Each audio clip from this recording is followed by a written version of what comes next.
Hey, everybody. Thanks for joining. You are watching Talent Talk, and I am your host, Gary McLean. Uh, I do appreciate you guys tuning in, but I do want to remind folks that if you haven't done so already, please head over to the Talent Talk YouTube channel. And I'm pretty sure if you just search for it in the search bar, you will find it. And subscribe today. That'd be fantastic. And also a reminder that this is a live and interactive show. So if you have any comments or questions for myself or the guest, just feel free to throw it into the comments section and we will try to address it as we can.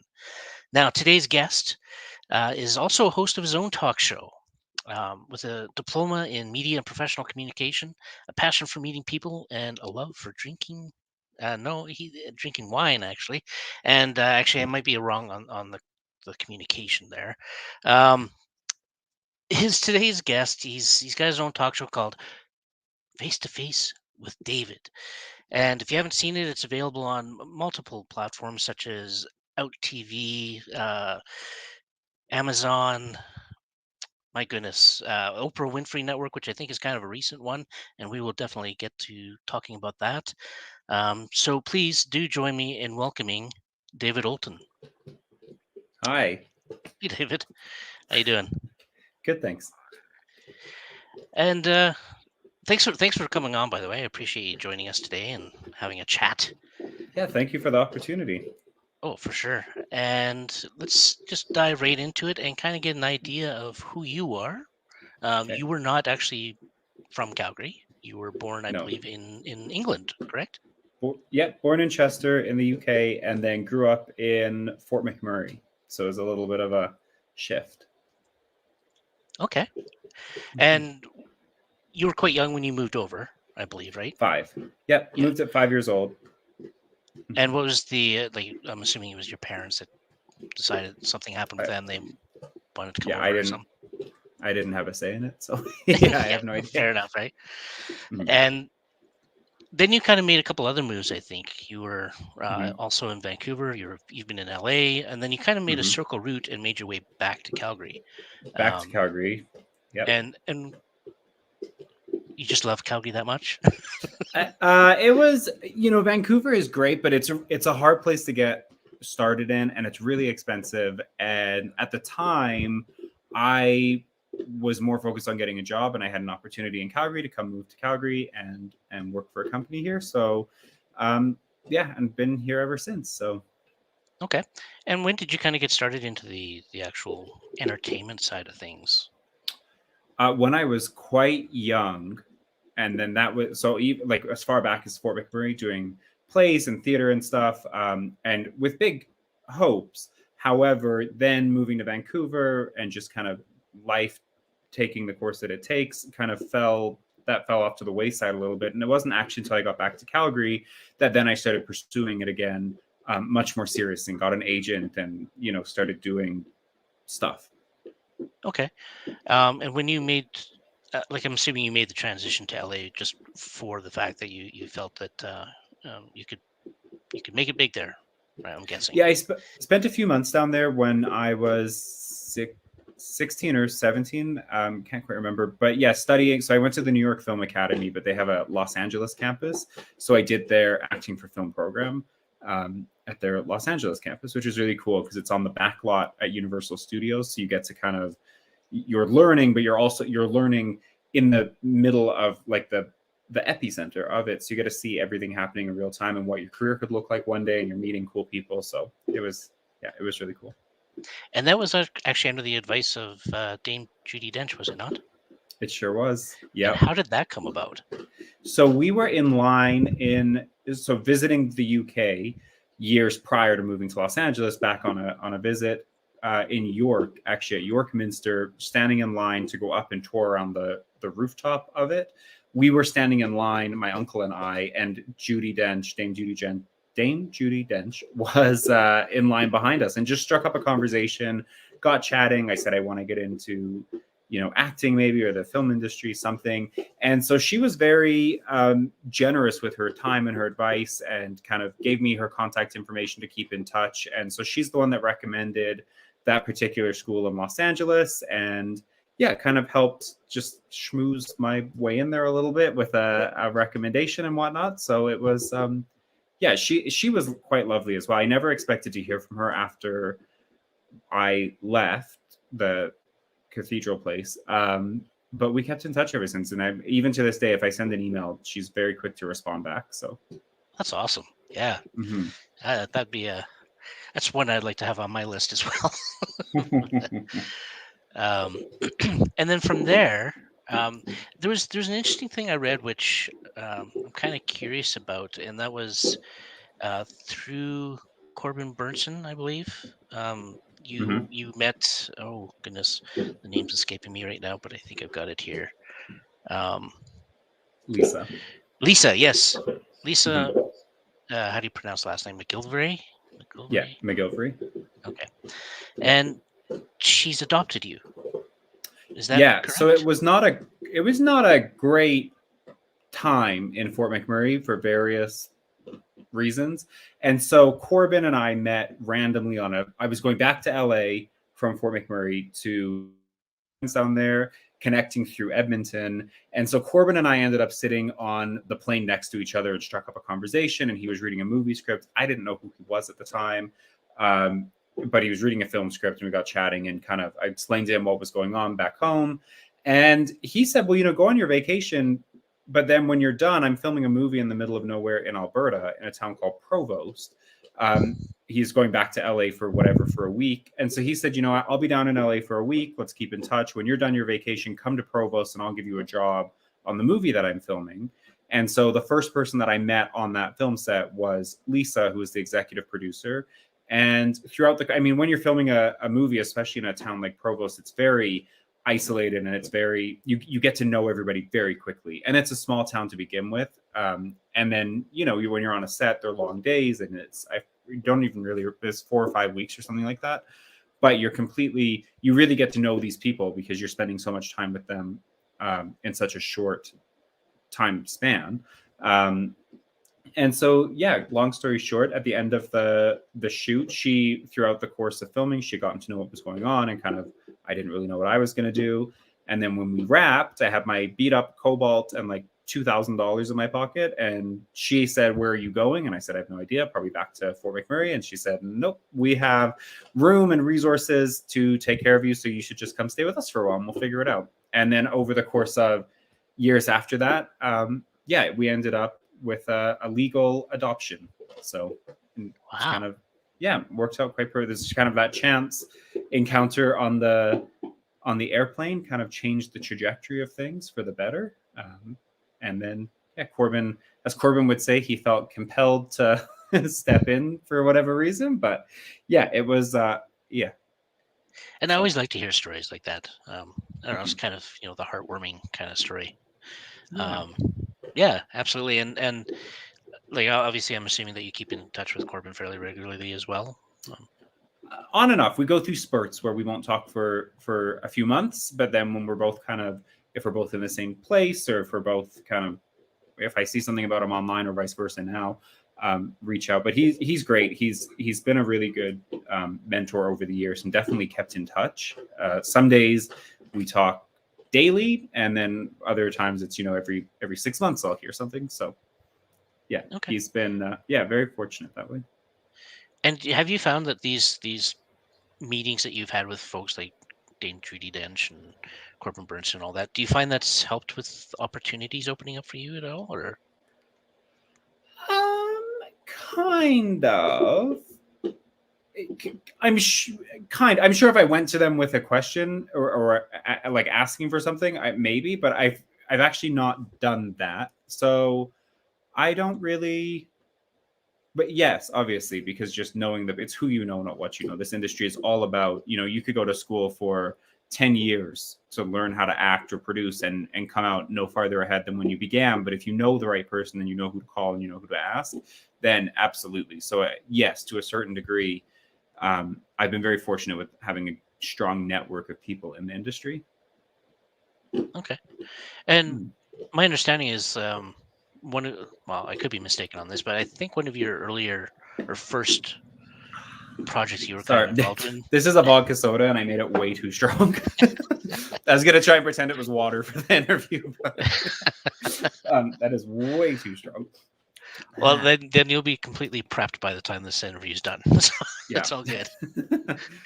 Um, I think Hannah Montana was one of the first projects you were kind of involved in as an actor, or was there something a little bit earlier? Or Theater stuff. That was the first thing I got paid for, and it was gotcha. very much the American system is so much different than here. So that was very much like an extra role that then got upgraded and then upgraded again, um, just by fluke. So it's still very much like if you blink, you miss it. But it was really cool. That was a neat experience. It was really kind of cool. I remember a little while ago, like years ago, I put a photo of it on social media and tagged Miley Cyrus, and she responded to it. So that was kind of cool. So yeah, Right, it was. But I think that Hannah Montana, I think, is my very first IMDb credit, which I was very happy about. right. I thought I had, when I got my IMDb page, I thought I had made it. Well, right. We all do on that first one, I think so. Um, and going back to the theater side of things, is that something you still kind of delve into the Mhm. theater side? Yeah. Not one bit. I hate it. I can't stand it. Never again. Like, you would have to like back a Brinks truck up to this house full of cash to get me to do a theater show. And even then, maybe not. I just can't. No, it's not my thing. It is way. Yeah, no, no, no.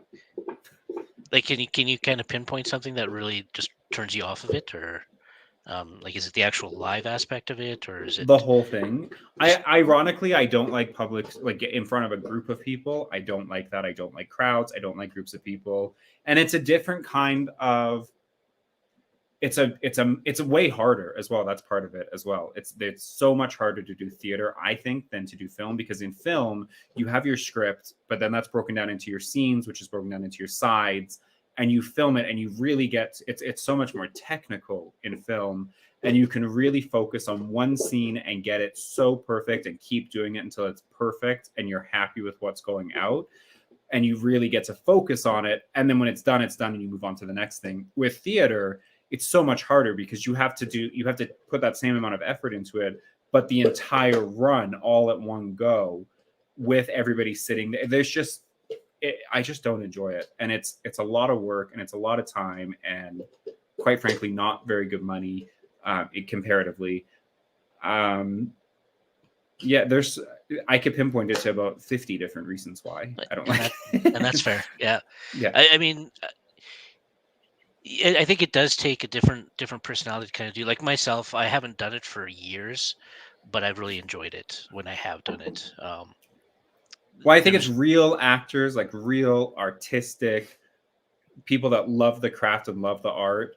Not that you don't if you're in television, but I think really theater is so much more, that's really showcasing your craft and your talent and your arts side of things, which I'm, yeah, I don't love that. So Yeah, and it kind of goes back to what you were saying with the amount of time that's invested into it. mhm. And that was part of the reason I kind of stopped doing it. Was my family life required me to be around more, so Right, theater was definitely taking up, because you're rehearsing for months on end, and then right, you're performing for at least 2 weeks or whatever, and right. yeah, it just takes up all your time, right? And yeah, usually for no pay. So, Mhm. like you were saying, so Yeah. there's definitely aspects to it that are negative, but yeah, it's something I wouldn't mind doing again. I haven't pushed it, and especially since COVID's hit, right? I mean, there's Mm. not a lot going on, I don't think so. Yeah. Um, oh, okay, no, that's fair. I was just kind of curious, and um, I did tell everyone that if anyone's watching, I'm sure there are people watching. If anyone that follows me is watching, I did say nothing's off limits, so feel free to ask whatever you want. I'll give you yeah, very honest answers. absolutely. There was one question, which actually I failed to kind of share with you, um, Sure. What is and it? it Who's was it from? just, yeah. Where's Oh, the where's the robe? robe? You know what? It's upstairs in my closet, and I think aside from filming, I have worn it a total of twice.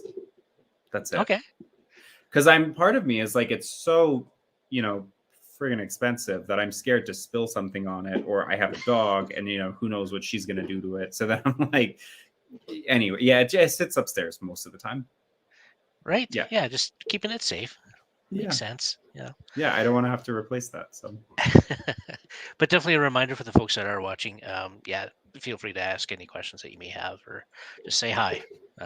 We like those as well. So um, let's kind of jump into face to face. okay. Like, how did face to face kind of come about? What kind of initiated you to start something like that up? It was. Do you remember during the lockdown when the lockdown first started last year, and everybody on social media was doing those live videos? Like everyone was doing live videos, and I Yeah. thought, okay, well, I could jump. I have nothing to do. I have a real estate business, and when the lockdown hit, I went from like 26 listings to 0, and then obviously there's no film opportunities, and you're sitting at home. So I was like, okay, well, I know so many interesting people. I could do this, and I spend all day FaceTiming anyway. So that was what I intended to do. That was the entirety of what the intention was behind it. And the first person that I spoke to about doing this and asking him if he would want to come on said, well, talk to the people that I know at Amazon because they want content right now. And so he gave me the email address, and within 2 days I had signed a distribution agreement with Amazon to do a talk show, which is kind of bad. Typically, you come up with a concept, hire a crew, shoot it, try to get distribution, air it. We went completely backwards. So we got the distribution agreement, and then I'm like, okay, now what do I do? So then I called a production company that I know in Calgary, LNC Style, Candace and Luis, and I was like, hey guys, I've got this agreement with Amazon, and I need to come up with something to put on Amazon. So then we sat down and kind of came up with a concept, and I knew roughly what I wanted, in the sense that I knew I wanted to be comfortable and drink. So, from there, the concept kind of grew, and then we started booking guests. But really, everything, we did it all backwards, and it all happened very quickly. From that, the time between calling Larry and asking him if he would want to do like a live video with me to wrapping production on our first season was 6 weeks. Okay. There we go. Mhm. 6 weeks. Okay. And how did you how did you come about deciding who you're actually going to bring on the show, especially in the beginning? Is In just that case, anybody that was willing to come on. I mean, I will forever be grateful to the people that came on that first season. Carson Kressley, Perez Hilton, Deborah DiGiovanni, those people that we had no credibility and we didn't know where it was going to go. And we invited like 200 and some guests to come on those first 6 episodes. So it's usually 2 to 3 guests per episode. So that first season of 6 episodes, I think there's 14 guests. And we invited over 200, and most people said no because they wanted to see clips or wanted to know kind of what the response was, and we had no credibility. And in fact, when Perez came on, when the call, because we did it was all done remotely. When the call with Perez came on, the first words out of his mouth were, "This better not be a waste of my time." So it was, thankfully, it ended up not being. But yeah, I will forever be grateful to those first people, because I think we were so lucky with that caliber of guest for those first 6 episodes, that it really helped propel us when we launched. We were really, really lucky. Like we couldn't have designed it better than how it actually happened. right. And when you kind of set that up, did you have, again, scheduled every week these guests, or I'm just kind of wondering what your No, process was to we filmed in set a this block up. shoot. So season You did. season Okay. 1 was a 3-day shoot. So from like 9 a.m. to whatever time we finished in the day, and they were all blocked in. And then now it's a little bit longer because we do more episodes now per season. So it takes a couple of weeks at a time now. But yeah, they're block shoots, and then we don't really even, again, in terms of like figuring it out as we go, we've kind of kept that process even still now with all of the momentum we've built and kind of the success we've had with it. When we shoot, we don't know the order of the guests and the order of the episodes until we get into the editing and into post-production, because certain guests, you'll notice when you're having the conversations, certain guests kind of flow better with other guests, or maybe if 2 people are talking almost the exact same thing and it gets repetitive, or if you need to split things up, or if there's a theme. So we film all of the interviews independently, and then they are edited together to actually form the episodes with what makes the most sense in post-production. So there's a lot of pre-planning that goes into it, but there's also a lot of post planning as well. I don't know how. I got a dog hair in my mouth while I was just talking like that. I don't know how that happened. It actually sounds very similar to how I did season 1 of Talent Talk as well. Again, it was six interviews in one day, and actually the first day with the 6 interviews we did, the last guest of that day ended up being my opening guest when we released it, right? So yeah, Right. I kind of understand what you're saying there with how you play with that, and again, similar, we did like an hour long interview, but we would cut it down to like 15-20 minute interview, right? Whereas now with this, here we are going live, there's no editing after the fact. Right. It is what it is. It's online now. So that's what folks are getting, right? Right. It has its challenges, but I kind of like the aspect of it. And although it is a bit quiet tonight for questions, I do like that aspect of it. When we do get lively guests that start to ask questions and comment and things like that, it just adds a nice little flavor to it, I think. Right. Maybe I posted it wrong. I did try to put a link. Maybe I did it. Maybe I forgot to put the link on it. I'm gonna look right now and see, but maybe I don't know how to actually check after the fact. Whatever. I mean, we do have. I can see we do have some folks online watching. Let me Okay. just. We did just get one pop up. Who's it from? Nick Chins. What's your favorite? Oh, I know. Hi, Nick. Nick is such a nice guy. He lives up in Edmonton. He's a really good friend. I think just talking to the people, like getting to know people, like people that you would never normally get to talk to, is probably the best part. Like people that were, like we were saying, but before this started, like you and I were saying before this started, if there's someone that you want to talk to and that you wanted to pick their brain about something and getting to ask questions that you normally wouldn't have the opportunity to do, book them as a guest on your show. So like I booked, for example, there was a show that filmed in Calgary forever called Winona Earp, and I auditioned for that so many times and got so many callbacks and never booked a role on it. And I was always wondering why. So I booked the creator and the showrunner as a guest on the show, Emily, and then I showed her on an iPad all of my callback tapes and asked her to tell me specific reasons why am I not being casted on her show. Okay, and so that I like that aspect of it, getting to talk to people that you wouldn't normally get to talk to. I'm just kind of curious how that panned out for you. She guaranteed me a role. If Winona Earp comes back, she's guaranteed me whatever role I want on the show. Oh, cool. Yeah, so it worked out pretty well. Nice. No, that's awesome.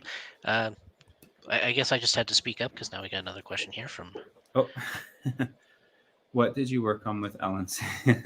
So, years ago, we did this fun little pilot called Galaxy Trek, which was on paper seems like a really cool project that ended up for multiple reasons didn't go anywhere. But it, even though the actual show itself turned out to be shit, the filming process on that set was so funny because I think by the second or third day we kind of realized like this is ridiculous, but then we were too far into it, and as a cast we had nothing else going on, and a crew we had nothing else going on, so it was so much fun and made some really good friends from that set. And it ended up, just looking back at production wise, I would be very okay if it all disappeared from the internet, but memory wise it was a lot of fun. Okay. And yeah. Not really following that question or that line of questioning, but I am kind of curious, going back to face to face, if you have at this point from the guests that you've had on there, is there one that really kind of stands out, or do you have a favorite guest at this point, or? I don't mean it as No, I do. I'm just trying to think which one. I mean, for different reasons. So I mean, for me, Amanda Tapping was always one of my standout favorites, because as a nerd growing up and a science fiction geek and being obsessed with like Star Trek and Stargate and all of those kind of shows, having Amanda Tapping on, who starred in those shows for so long, that just satisfied something for my childhood. I think the most surreal thing was when Melissa Rivers came on and was telling me that she's met with all of these networks, including networks that my show airs on, to try and get, because I asked her, why is she doing a podcast? I'm like, you have so much experience in television, why doing a podcast instead of hosting a talk show? And she had said that she's been to all of these networks and they've all turned her down for a show. So that was really surreal to have her telling me that on my show. Natasha Henstridge, I didn't expect to be as funny and lovely and hilarious as she is. And in fact, so much so that we had her back on, and she was a guest host on my show for one episode. So they all kind of stand out for different reasons. Almost all of them I can pinpoint a really funny or a memorable part of almost every one of the interviews. There's been very few that are dull. Fair enough as well. And do you have one that you haven't interviewed yet? Like, do you have somebody on your list that you'd love to get on your show at this point? To just I sit down wouldn't and have a mind chat if with? Jan Arden would come on, just so I can ask her why she's turned us down like 25 times. She always seems to be busy, but she lives like 2 minutes down the road from me. So I would just be curious to know, what are you always doing when we're filming? You should just knock on the door with the camera crew and I'm here. Oh, yeah, she would love that. Right? I'm sure she would. Mhm. Okay, no, that's fair. It's I don't know what your like at this point how you're getting your guests. Like, I don't know if people are coming to you at this point, or are you reaching out to people still? Are you going through like PR firms? Are you? It's a combination of everything. So I mean, there's a team obviously behind I couldn't pull this off myself. A small team, but still a team. So one of the roles is a talent producer whose sole job is to book guests. And so we have, like, when we film 13 episodes, that means we have to do anywhere between 35 to 40 interviews, or at least schedule between 35 to 40, because there will be some that for a couple of reasons might not be able to be aired. There are some that are become just exclusive content for different things. Some people don't show up because schedule changes. And then some just end up being really short. So we overproduce the season. But it's a combination of reaching out to people who we want to book. And sometimes there's actually been quite a few times. So with Vanessa Williams, for example, her representative ended up in our second season when we booked Vanessa Williams. He said, can I send you a couple of other people? And he ended up stacking our entire season for like, I mean, he sent Melissa Rivers, Ali Landry, like some really great people. Donna Summer's granddaughter, who's a fashion designer now. So, I mean, it kind of total variation. There's some people that I will reach out personally to and ask, would you be interested in coming on? The ones that I really want to talk to, for example, or if I'm curious. And then some people come to us and ask him, I'd love to be on your show, or I've seen the show, or I enjoy it. Can I be a guest on the show? So combination of all kinds of things. We're very fortunate in that way that we never have trouble booking the guests. Right. I'm kind of in the same boat where I haven't had really issues finding guests. I am kind of curious if you've had situations where you've a guest, and of course you don't have to name anybody, but if you've had a I'll name guest them. come on that has kind of dictated what you're going to ask and limit what you're going to say, or no, there's been a couple times. I mean, no, not in a detrimental way. I mean, Vanessa, we needed to talk about Black Theatre United. There's been a couple. I mean, like Lance Parker really wanted to make sure that we touched on his new fitness company. But no, there's not been, because it's not really the format of the show. Like, it's not a current event show. It's much more evergreen, because I mean, we air on so many different networks at so many different times of day, and we're on streaming services, and the format is so versatile that it's more overarching conversations. What have you learned? Tell us funny stories, highs and lows of your career, or general questions, much more so than you have this movie coming out next week, let's talk about it, and you can see it in theaters, because it doesn't work a week later. Right. And actually, we just had another question pop up, which actually ties in nicely to what you were just kind of talking about when it comes to where, the networks and where can it be seen? Where can people watch your show? Okay. In Canada, Out TV, the Oprah Winfrey Network, Slice, Amazon Prime, Apple TV, Global. I'm definitely forgetting one, and I can't. Oh, Deja Vu is another network that we just got added on. Soon you'll be able. I can't say which one it is, but very soon, if you're flying and traveling, you'll be able to watch it on your seatback televisions. Internationally, it depends on the country. So Out TV airs in 12 countries around the world. Amazon obviously is in hundreds of countries around the world, so you can watch it on both of those platforms. I know in South Africa and some other countries over there in Africa, we're on Showmax. In New Zealand, it's TV New Zealand. So it kind of by country it varies. Okay. So again, super fortunate with that. For sure. Like, it sounds like you're on a ton of networks, honestly. I mean, Yeah. I find out now, this is so pretentious to say it, but I find out by just because of how the licensing agreements work, and there's so many to keep track of. And they all change different. So like the Oprah Winfrey Network airs us during the daytime. Slice was airing us as a morning show. Out TV airs us in prime time after RuPaul's Drag Race. So they all are all over the place. But I checked the TV guide on my, when you check on TELUS, it gives you the 2 weeks of shows that are coming up. When you're searching, you can see 2 weeks in advance. So I searched for Face to Face with David the other day, and we air 90 times in Canada in the next 2 weeks. We're on TV 90 different times. So, wow. I mean, if you're looking for us or for me, it's not hard to find. So, Yeah, no, I'll be honest. I was more or less just kind of looking online and looking at. Obviously, I saw it on Amazon and things like that. But yeah, I haven't even thought about like checking TELUS or Shaw or. Tomorrow morning, Oprah Winfrey Network at I don't remember what time, but I know that there are 4 back-to-back episodes airing on the Oprah Winfrey Network tomorrow morning, either at 9. It's either 7 a.m. or 9 a.m. Eastern, so like 9 a.m. or 11 a.m. our time. Okay, and is Oprah Network kind of a more recent attachment? Yeah. We started on August 30th on it. We knew about the Oprah Winfrey Network back in like April or May. We knew about the Oprah Winfrey Network, but we didn't announce it until August, and then we started on the Oprah Winfrey Network on August 30th, and they've been very generous with time.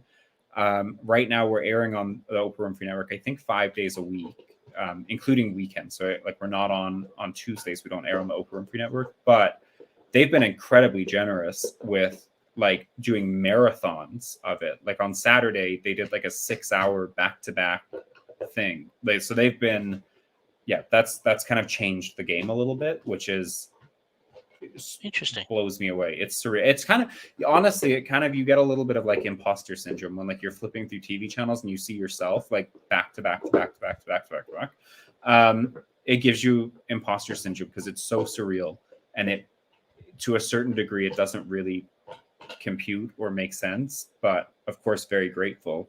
But it happens so quickly that it's kind of like you don't really have time to process before something else is happening. So again, very fortunate, but hang on, the dog is gonna, what are you doing? Go away. Hi, what are you doing? Are you coming up? Go away. So we've been very fortunate. Okay, and do you kind of have an end goal that you want to see the show kind of hit, or are you just kind of seeing how the flow goes at this point? Or, I mean, again, you have to remember the initial goal with this was I wanted to sit and not, I was trying to find a way to not jump off a bridge during the lockdown. So the initial goal was to just do live conversations on Instagram. So the fact that then we got on, it became an Amazon show, which then Out TV took, which then Slice took. And then, so the fact that it's grown so much now 90 times in 2 weeks, are you kidding me? I really don't know, because my initial goals have already been so far surpassed by this. And then also the fact that we keep getting, it's kind of like, this is amazing. Like, let's, we've achieved so much, but then it's like, okay, well, you're renewed. So now do more. So I at this point, I have absolutely no idea, because it's kind of, there's so many great, amazing things that are coming from it that I don't even know what the end goal should be at this point, right? Like it's, yeah. No, that's Which is absolutely fair. that's such a cheesy, stupid answer to the question. But I have no idea. I mean, I would say syndicated. We're syndicated. It's yeah. Yeah, and I think that's fair. I mean, I think that's a legitimate answer because, like you said, it's already kind of surpassed what you're planning. So Hmm. yeah, we're So I doing mean, we're super fortunate, and I yeah. don't. I mean, I get in the one thing I will say is it's nice to get. It's nice to see the. Oh my God, Chloe, come on, go away. It's nice to see the organic up, whatever you would call that. The caliber of guests gets bigger and bigger as we continue, which is really nice to see. And the booking ratio gets way better because, like I said, for those first 6 episodes, we booked 14 people, but we invited over 250. And then the second season, the ratio was much better. And then by the last time that we filmed, almost every single person that we invited or had a conversation with said, yes, absolutely, I would love to. So I mean, that's really nice to see. Um, just at this point now, the big showy stuff we've already achieved, like the television and the network deals and stuff like that. So now it's kind of really nice just to see the much more nuance, like our Ampia nomination, for example, for a Rosie Award. That's really nice because that's something that's here. It's local. It's kind of like a credibility almost and a recognition from our peers here to get best lifestyle and entertainment series nominations. So um, little things like that are just kind of I like that a lot more, and I get way more excited about those little kind of nuanced details of it than the bigger things at this point. I can definitely see that, especially locally, right? Because Yeah, these you work with these folks maybe relatively now regularly, Jan right? Arden will come on the show. Right? Exactly. Yeah. Just keep bombarding her with all your episodes. Yeah, Um, yeah. yeah, it'll get No there. comment. No Mhm. no worries there. We do have another question that popped up. Are you going to Um, still have time to be? Oh no. Okay, so what Chengiz is talking about is when when everything was really quiet and really when everything was kind of slowing down and nothing was really happening, I tried to do a few things. I switched my real estate to Sotheby's, which immediately elevated the brand. We started really ramping up how much time we were spending on the show from a business standpoint.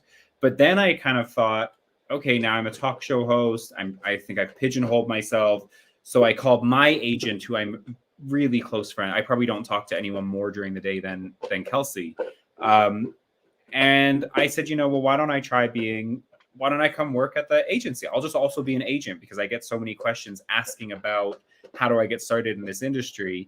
And then again, really fortunately, real estate started doing really well. The show started doing well. I started getting offers to appear in other projects on television and film. And so all of a sudden, that plan that Kelsey and I had to work together very quickly changed dynamics. So I still kind of consult with her on things, but actively working at that talent agency did that lasted about a month. So yeah. okay, so it's not really on the table at this point, but No, but I mean, it's kind of a nice reason. I mean, there's not, if someone at the agency were to say, I have X goal, or I want to do this, or I want to get into production, because now through Face to Face with David, I have so many contacts at networks and production contacts and all these things. So it provides the opportunity for people at the agency to reach out and say, this is what I want to get done. This is what I have, and see if there's a way that we can facilitate that now with these new opportunities that we've got through the talk show. If right. that makes any sense at all. Yep. No, absolutely. Yeah. Um, we are at the 40-minute mark, so I think we will try and wrap things up here in the next few minutes. Sure. But just a reminder that if anybody else wants to throw out some questions before we wrap up, now is your time. I do I just have thought a it would be couple. way more. I can see my phone blowing up in the back, so I feel like people are DMing me questions because I told everyone nothing's off limits. Ask whatever you want. So I figured it would be a lot more. I thought it would be a lot more, whatever the word would be. But yeah, Okay, and these are maybe all that's very safe questions. So I'm relieved. And like you said, maybe they're actually just sending you private messages to ask Hmm. you questions instead of on the chat, um, which is fine. And so one of the other questions I have is, I mean, so you've been so focused now on face to face. Do you feel that's kind of pulled away from the acting, and is that something you want to kind of focus more on, or are you kind of happy where you're at with that right now?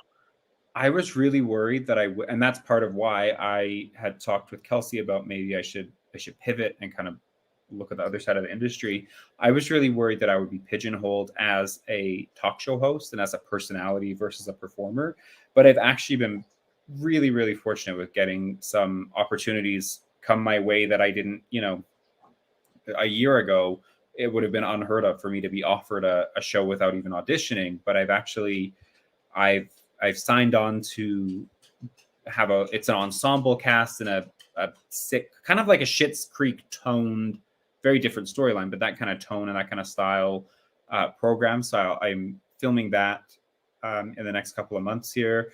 Um, yeah, there's kind of again super fortunate with it, but definitely now I'm getting some opportunities in that side of things that I'm excited to look at. So Okay.